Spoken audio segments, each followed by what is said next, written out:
Welcome to the Be Real Podcast with Bobby Maximus and Joe Cebula, and we're here to tell you you're not as disciplined as you think you are. Listen, every time I open my YouTube, every time I open social media, there's some alpha male talking about how you should be disciplined, how you should get some, how you should be committed, how you should show up every day. And by the way, we're some of those people that are telling you, although I would not classify myself as an alpha male. I don't want anything to do with that. But we are the people that are telling you to show up every single day as well. And here you are watching this, maybe listening to this, and you're thinking, I'm disciplined. I worked hard. I put in effort. The question is, did you really? Yeah. And the answer, Joe, is probably you didn't. Because if you did, you wouldn't be watching these videos on the internet. You would have achieved your goals. You wouldn't be searching for the secret to success that is somehow eluded with you. And honestly, these days, what passes for discipline and commitment, it's a super low bar to hit, Joe.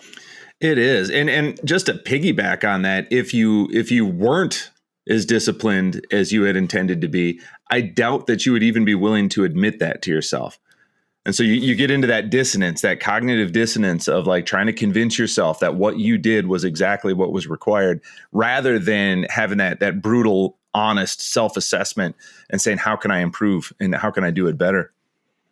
That's it. But let's talk about the common areas where people fall down. Right. Number one, working out. That is an easy one. Every time some fitness influencer opens her mouth, it's you only need to work out 3 days a week. Mm-hmm. Like that is going to cut it. Now, just a couple of things, Joe, I want to bring up, and I've done this before, but I want to do it again because I really want to drive the point home. You're sitting here and you're watching this and you're patting yourself on the back because you worked out 3 total times last week. You exercised 3 total times, and you really think you did something, showing up 3 out of 7 days. If you show up 3 out of 7 days, you showed up 42% of the time. Would you call that, Joe? Like, honestly, would you say that's being disciplined? Would you say doing something 42% of the time is being committed? I mean, if I showed up for work 42% of the time, they'd fire me. Well, or do you get in school? Now, here's the other kicker. You don't need to train that long. Like, let's say you only train for an hour out of the day. That's only 4% of your day.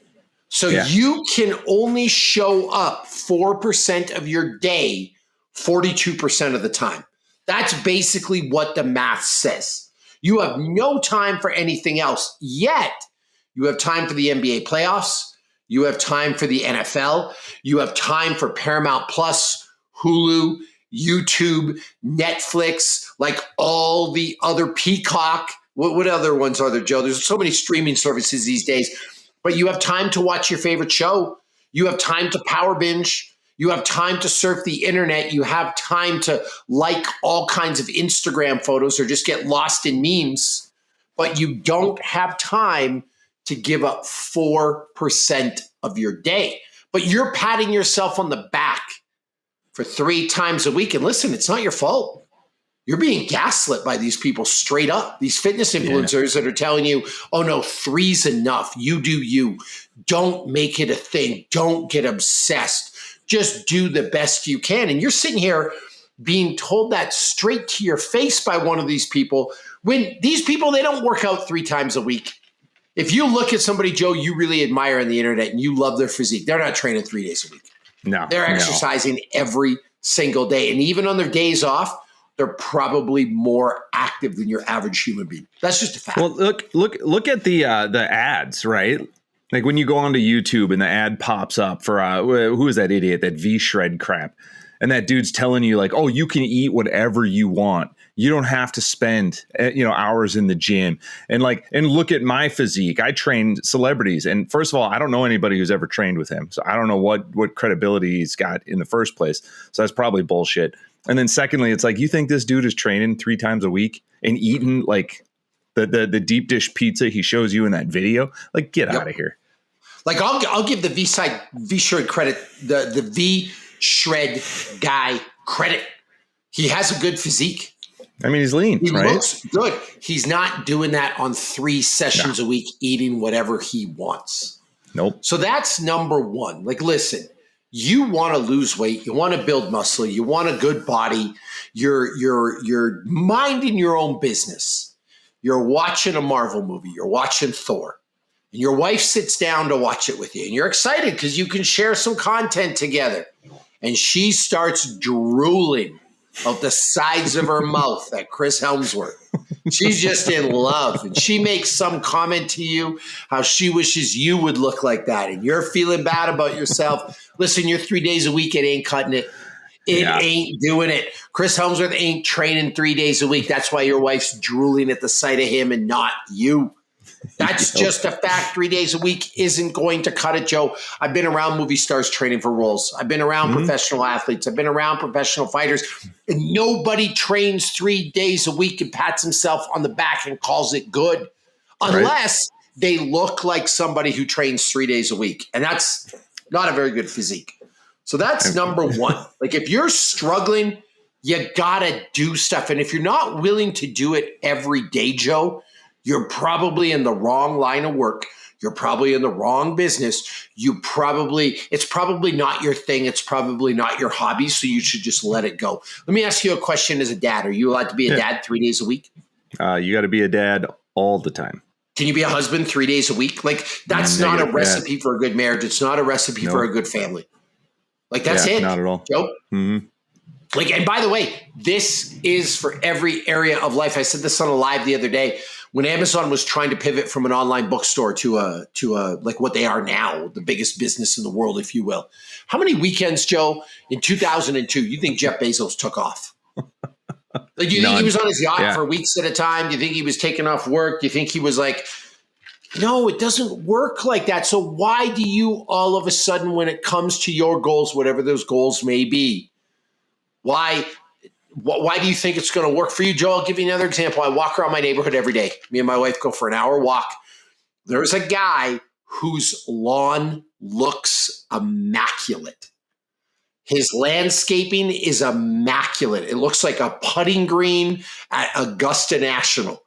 All the flowers are trimmed, blah, blah, blah, blah, blah. Every single time I walk by this dude's house, and it doesn't matter if we walk at 9 in the morning or 2 in the afternoon, guess who's outside doing stuff? Yeah. Like, he's an old retired guy. He must spend 6 hours a day on his yard, Joe. That's why now, my yard don't look like that. But I'm not sitting here wondering, like, what's the secret? Maybe he had better weed killer than me. Maybe he's dumping D-ball on his yard. Yeah. Like why is his grass simple, so jerked? Right? But here I am, and in the face of obvious evidence, Joe, no matter what time of the day we walk, whether it's 9 in the morning, 2 in the afternoon, or 7 at night, this dude is 95% of the time he's outside tending to this thing. Right. But it can't be that. No, it can't be that he shows up, right? Yeah. It can't be that he's showing up and putting in time. He's got to have some secret. So here I am. What kind of compost do you use? What type of weed and feed do you use? Do you have a special grass seed for this? Do you use a special lawnmower? Like, I'm looking for the hack or the secret that's going to allow me to have this lawn, this yard in a quarter of the work. But it just doesn't happen like that. Yeah. And I think the really important part of this is to not get away from the theme is really the notion that you're trying to convince yourself that the little bit that you've done is better than nothing. And there's some truth to that, because a little bit of something is always better than a whole lot of nothing. However, for what you're trying to achieve, for the kind of life you're trying to lead, you can't spend all this time convincing yourself that this minimal effort is enough. Like, if you're not pushing your limits, if you're not on the verge of overdoing it, you're probably not going hard enough. Well, and by the way, you're talking about overdoing it and push your limits, Joe. I don't know where you got lost the plot in this podcast, but all I asked for was 4% of your day. But so here's the deal. You're working out 3 times a week. You're working out for 30 minutes a day, and you're expecting this great big, change in your physique, which we know is probably not going to happen because it's the minimal effort. Still better than not working out at all. I'll grant you that. But you cannot convince yourself that you have been dedicated, that you have been engaged in this process. you're given a minimum effort. And so my point is you need to be showing up to the point where you're like, maybe I need to slow down a little bit. Not like, oh, it's so good that I did the bare minimum, last week, but like, can I do more? And always leaning into, can I do more? If you want to see a real result, it's funny. It's funny the amount of people, and you've been subject to this too, the amount of people that will compliment me on my physique, the amount of people that'll say, oh my God, you're so big and strong. Like I wouldn't mess with you. It actually happened at Costco the other day. The guy behind the counter, I was buying a big tree. He's like, man, big guy, you must be like some kind of fighter or something. I wouldn't mess with you. Okay. People will remark your work ethic, blah, blah, blah, blah, blah. And then the minute you won't have a beer, the minute you won't have a bag of Doritos, the minute you have to go work out instead of doing something else, they act shocked. It's like, you didn't think these things went together? Like, right. How do you think you're obsessed? And I'm trying to figure out, maybe what's wrong with that? Yeah, what's wrong with being obsessed? I mean, I want to be obsessed. I want to be obsessed with like things that I love. Yeah. I want to be enjoying it. Like Joe, one of my hobbies is Magic the Gathering cards. I want to be obsessed with them. I want to sit down, open my box of cards, organize them, build decks, and have fun and be completely immersed in that world. Otherwise, it's not worth doing. My wife walks by me and I want to be obsessed with her. I want to think she's the sexiest woman in the world. I want to slap her ass. I want to tell her she's beautiful. I want to hang out with her. I want to cuddle. I want to go for walks. Like I want to be into my marriage, not the other way around where you come home and you're like, God, just get me out of here. When I'm watching a show, I love when I find a show that I enjoy so much that I don't check this once during an episode. It feels good. Like you said, you're watching The Last of Us right now. It is fun to just turn on the TV and be completely immersed in the world. The house could be burning down around you and it doesn't matter because you're watching this show. Like that's how I want to be with all the things that I love. And what's the alternative, right? Like we talked about this concept, this was ages ago, but it's that notion of quiet quitting your job, right? Of like, you're only going to get such and such a reward from your boss. So you're going to do the bare minimum. Well, are you quiet quitting your fitness? Are you quiet quitting your marriage? Your parenting quiet quitting duties? Your parenting, quiet quitting everything, Joe. Exactly. You're miserable. So that's like the first thing. But I do want to, again, bring up that point where it's like the point of overdoing it, even if you trained 2 hours a day, it's still only 8% of your time. You're really not willing to do that. Like if you can't do that, you're just not that dedicated, Joe. Well, that fear of it, that's what gets me of like, well, if I train any more than 3 times a week, I'm going to overtrain. And it's like, you're not even close. Not even close. Like, not even close. We've been talking about time. We've been talking about 30 minutes a day, an hour a day, but that's only one determinant of how hard you're working. Yeah. There's actually a buddy of mine told me a story about police officer. He's chasing after somebody and he fell down and had a heart attack. And the person claims they work out 4 times a week and they don't know how this happened. And my question is, and I'm not making fun of the situation, I'm not making light of it, but my question is, did you really do a quality workout 4 days a week? Or is that your memory? Maybe you went 4 days a week some weeks, but I'll bet you it was closer to 1 or 2 most weeks. And then I'll bet you took weeks off at a time. And then I'll bet your diet wasn't good. And I'll bet when you did show up at the gym, you swiped your membership card, you walked on a treadmill for 5 minutes, you did a couple of sets of 8, not too heavy, and then you went home and you didn't work hard. Yeah, and even if you're like your perception of the intensity is high, if it's the same workout you've been doing every time you come in for 3 years, you're not really doing anything to your body, right? You're lifting the same weight, you're doing the same movements, the same routines, and nothing's changed, nothing's risen up to challenge you. You're just showing up at the gym and chewing gum for half an hour. That's it, Joe. I'll never forget. I had, and I can't remember if we were like talking a lot at this point, because if we did, I probably would have called you 3 minutes after. But I had 2 wildland firefighters in my gym. Came into the gym. They wanted to train for a couple of weeks. They were off between deployments. I don't even know if that's what you call them. And they were aiming for a certain selection. So they came in, first day workout. Okay, guys, we're doing a standard warm up. You're going to do 5 wall squats where you just face the wall. You squat down 5 times, easy. We're going to do 20 air squats, 20 reverse lunges, 3 rounds. So in total, you're going to do 15 wall squats, which are just normal squats, essentially. You're going to do 60 squats and 60 lunges. So really 135 reps, and then we'll start the workout.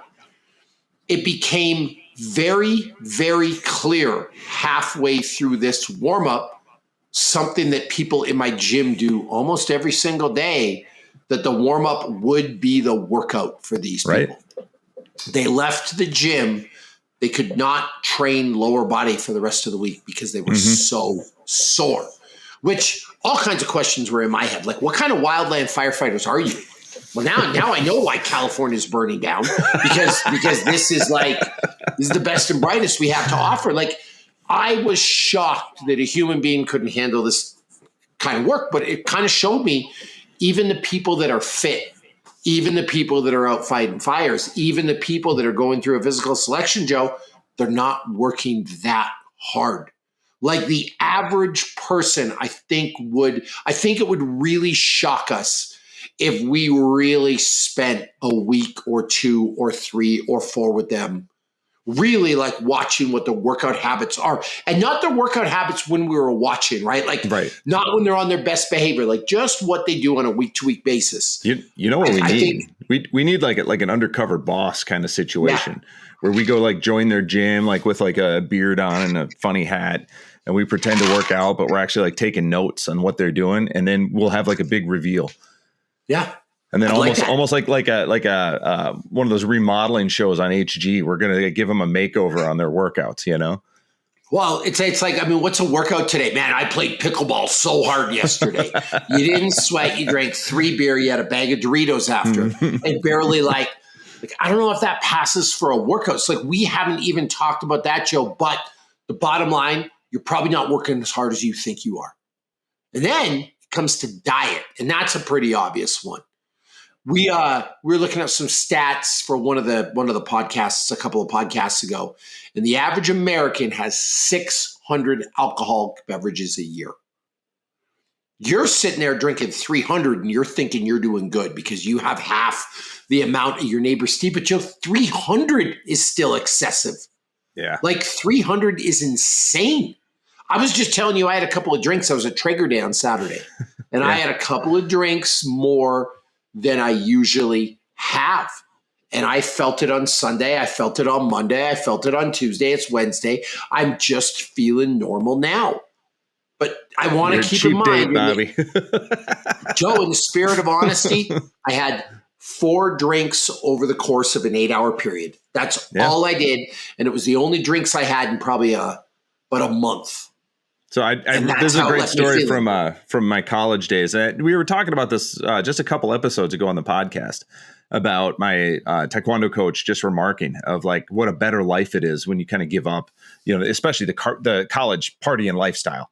You know, you're not going out every weekend to drink, you know, because you're training for national championships. So you're up early in the morning, you're running, you're training, you're doing your workouts in the afternoon. I mean, we spent so much time working out. We were too tired to go party. Like by the time the weekends came by, I just wanted to sleep. I just wanted to recover so that I could do it again the next week. And then you get to this like off season. And I remember this really nice, warm summer day. And my college roommate who was on the team with me was just like, hey, let's go rollerblading. And I was like, cool. Throw some rollerblades on. We roll around town. We're having a great time. And there's this little gas station right next to our apartment where you could pick up like a 6-pack of beer. And I remember being like, let's get a 6-pack of beer. And we went back to the apartment.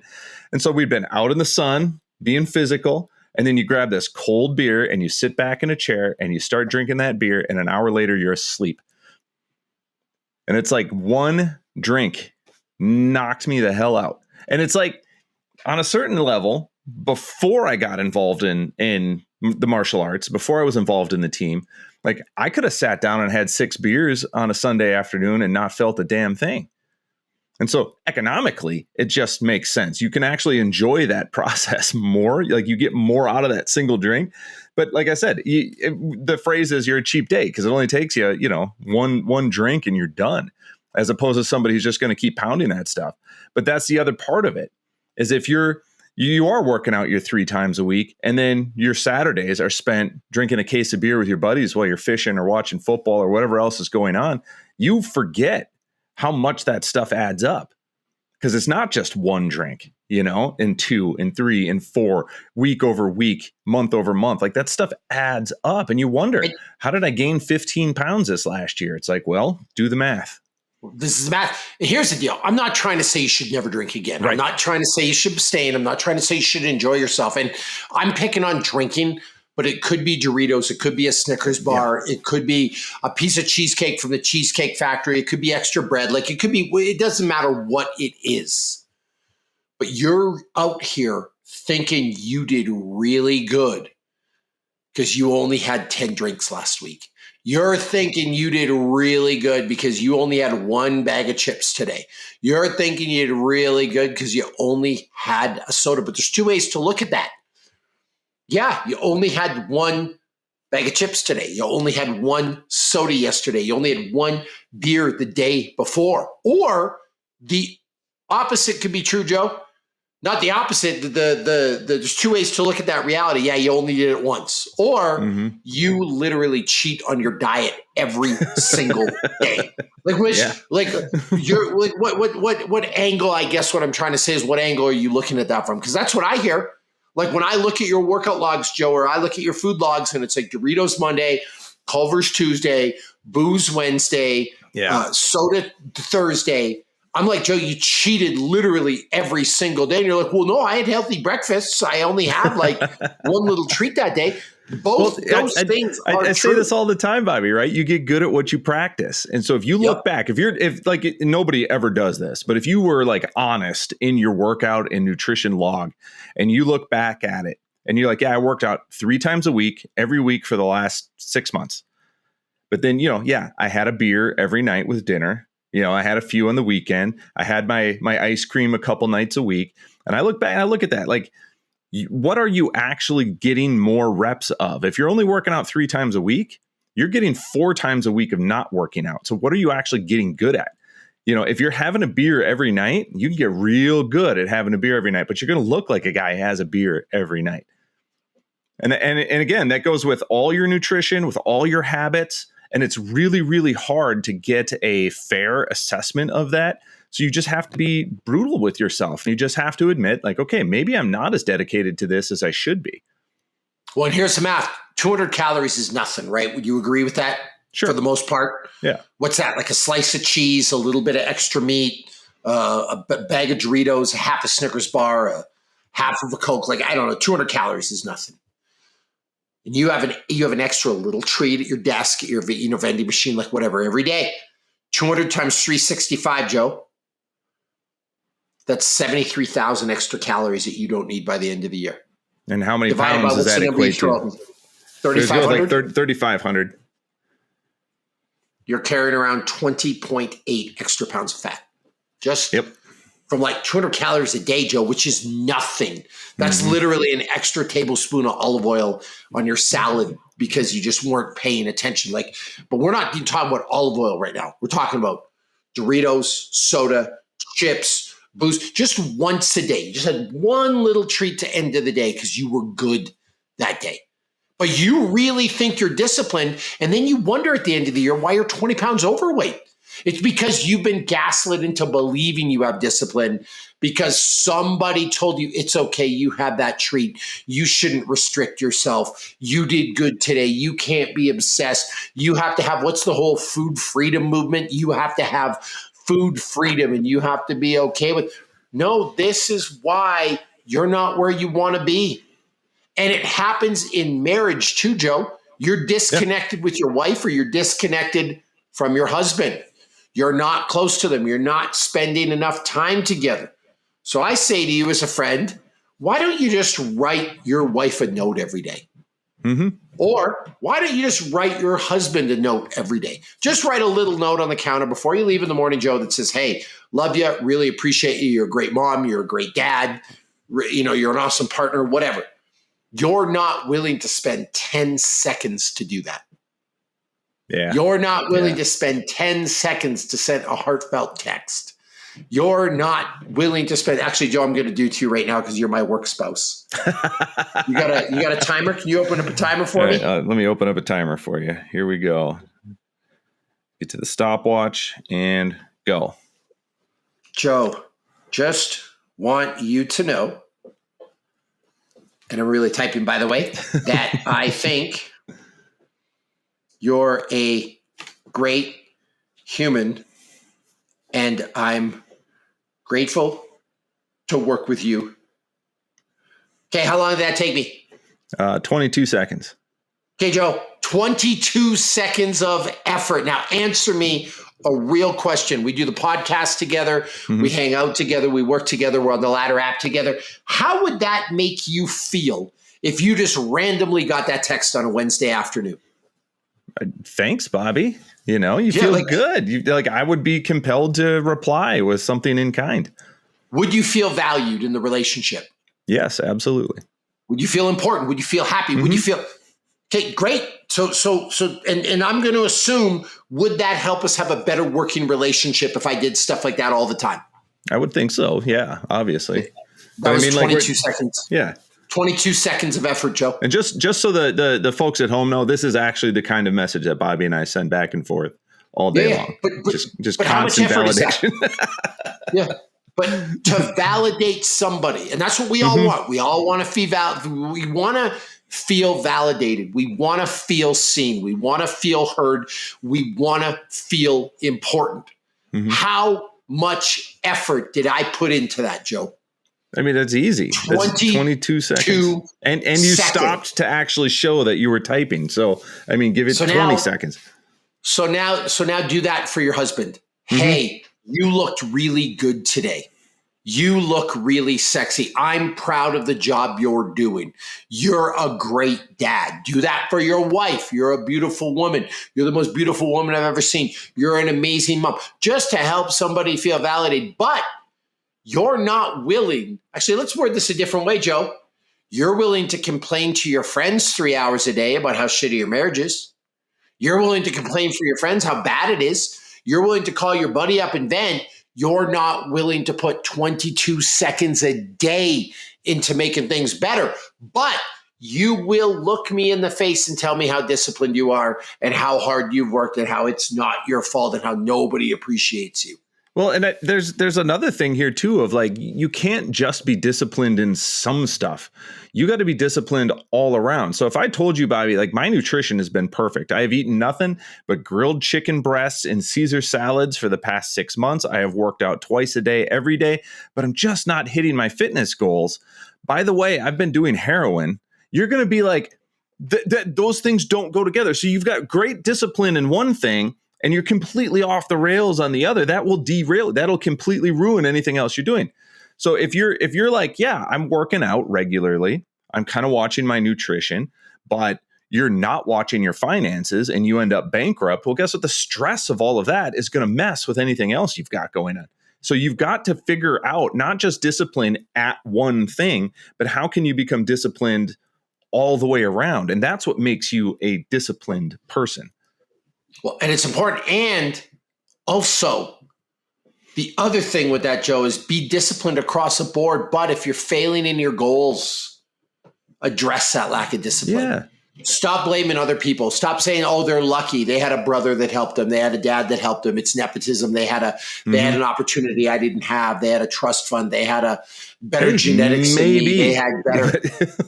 Maybe, but maybe just look inward and do some hard work. That's the point of this podcast. And we picked out easy things, right? We picked out things that you have control over. You have a bad relationship with somebody, a friend, a spouse, a boyfriend, a girlfriend, whatever. Send them a nice text message. Write them a letter. Send them an email. Sit down and talk to them. Make 30 minutes to go for a walk. Do something. That's in your control. Diet is in your control.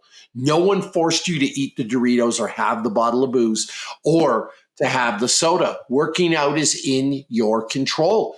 You have time to work out. And before you get on me, all these stupid parents out there that say, I didn't have time to train, I was with my kids. You know how many showings, viewings of Lord of the Rings I've seen, of Harry Potter that I've seen, of my kids into the show called The Thundermans right now, and I cannot stand it. No offense if you're watching this, you're like an actor on The Thundermans or whatever, but like just watches this thing all the time. They got into the Hardy Boys on Hulu, which I thought was like a really good show, Joe, that I actually enjoyed.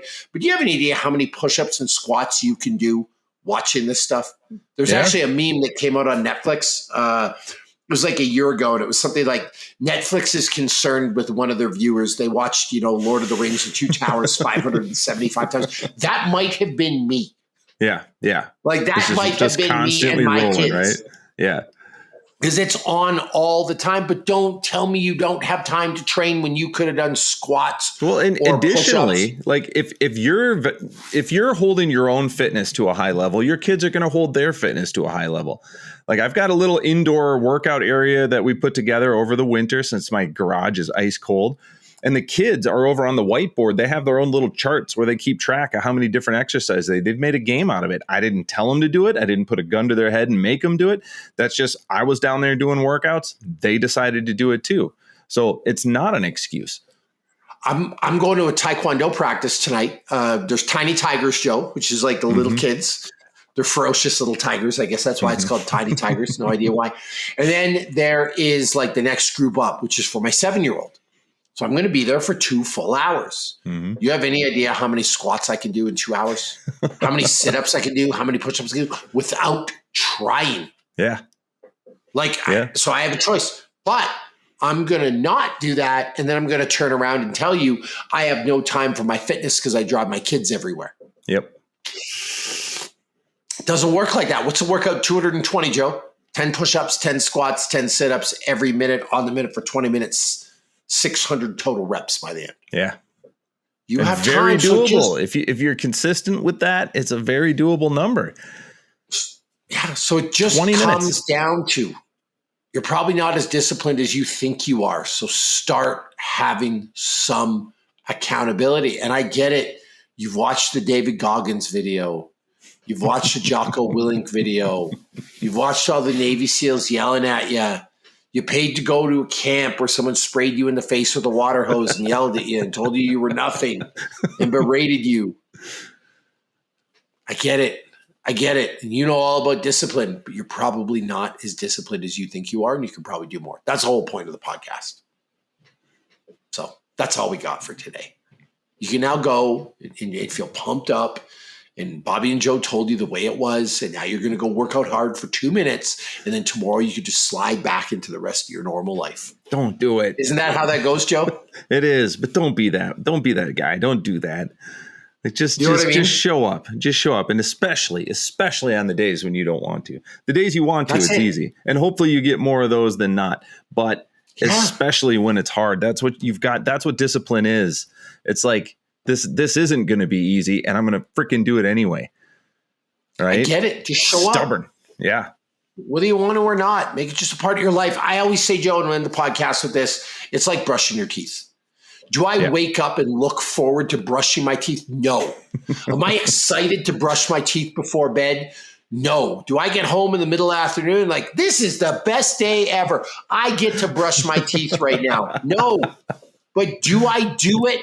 Yes, because I don't want cavities. I don't want to go for a root canal. I don't want my teeth to be I love my smile. Out, so I love my clean teeth, but no, I don't obsess over it. I take care of it, and I do what needs to get done. Put working out, put your eating into the same category. It's just basic self-care. Get over yourself. So thank you for coming to another episode of the Be Real podcast with Bobby Maximus and Joe Cebula. The way you can help us is by sharing. Share this podcast, share it with your friends, send it to somebody in your life that needs some discipline, and make sure you tell them that you need this podcast. You need to listen to this, or send it along. My favorite thing to do is send it along with a super passive aggressive message. They really Thinking of you. There you go. See you next time.